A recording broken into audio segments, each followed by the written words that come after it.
అనగనగా ఒక ఊర్లో సింహము చిట్టెలుక ఉండేదంట.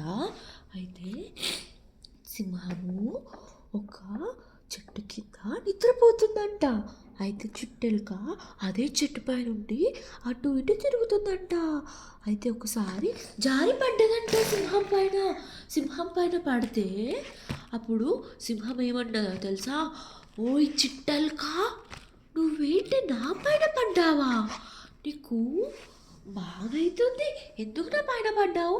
నేను సింహ మహారాజుని, ఈ అడవికి నేను మహారాజు పైన పడతావా నువ్వు అంట.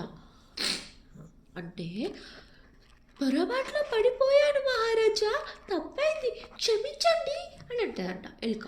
అప్పుడు సింహం అంటుంది, పొరపాట్లు ఎలా పడతావే నువ్వు చిట్టెలుక, నీకు భయం లేదే నేనంటే అని అంటదంట. అంటే మహారాజా ప్లీజ్ మహారాజా, నన్ను వదిలేయండి మహారాజా అంటే చిట్టెలుక ఏమంటది అని చిట్టెలుక అంటదంట మహారాజుని. అప్పుడు సింహం ఏమంటుందో తెలుసా? ఏమంటుంది చెప్పు? ఏయ్ చిట్టెలుక, నీకు చాలా ఓవర్ యాక్షన్ అవుతుందే, నీకు నేను వదిలేయాలా ఇప్పుడు? అయినా నా పొట్టలో ఖాళీ లేదులే, వదిలేస్తాను అంటదంట. అంటే ఎలుకంట, ధన్యవాదాలు మహారాజా, నీకు నేను రుణపడి ఉంటాను, థ్యాంక్ యూ మహారాజా అంటదంట. అంటే ఏంటే నువ్వు నాకు రుణపడి ఉండేది, నువ్వు చిట్టెలుకవి, నువ్వెంతే నాకు రుణపడి ఉండేది అని అంటదంట సింహం. అన్న తర్వాత ఏమవుతుందో తెలుసా?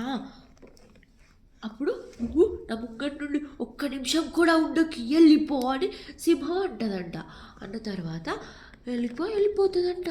ఒకరోజు మార్నింగే సింహాన్ని వేటగాళ్ళు వచ్చి వేట పెడతారంట.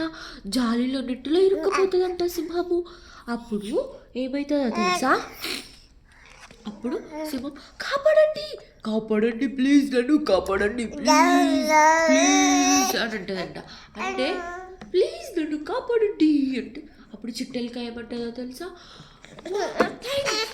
చిట్టెలుక అంటే, మహారాజా ఏమైంది, మీకు ఎలా అయిపోయింది అంటే, ఇప్పుడు మాట్లాడే అంత సమయం లేదు, మీరు వెళ్ళి ఎవరినైనా తీసుకొని రండి అని చిట్టెలుకని అంటదంట.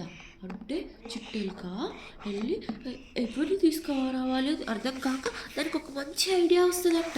నెట్టునైతే తినేస్తే సింహం బయటకు వస్తుంది కదా అనుకొని ఒకేసారి చెట్టెక్కి నెట్టు పైన అన్ని తినేస్తాడు నెట్టుని. అప్పుడు ఏమంటుంది తెలుసా సింహం? ఏంటి ఎలుక, చిట్టెలుక, నువ్వేంటి ఇలా చేస్తున్నావు? నువ్వు ఎవరైనా తీసుకురాపో, ఇది వేళక్కల చేసే సమయం కాదు అని అంటారంట. అంటే సింహాన్ని ఏం తీసుకొని కొరికిస్తాడంట, నెట్టు మొత్తం కొరికిస్తాడంట. కొరికేసిన తర్వాత సింహం అంటదంట, ధన్యవాదాలు రే చిట్టెలుక, నిన్ను నేను తక్కువ అంచనా చేశాను, సారీ అని చెప్తుందంట.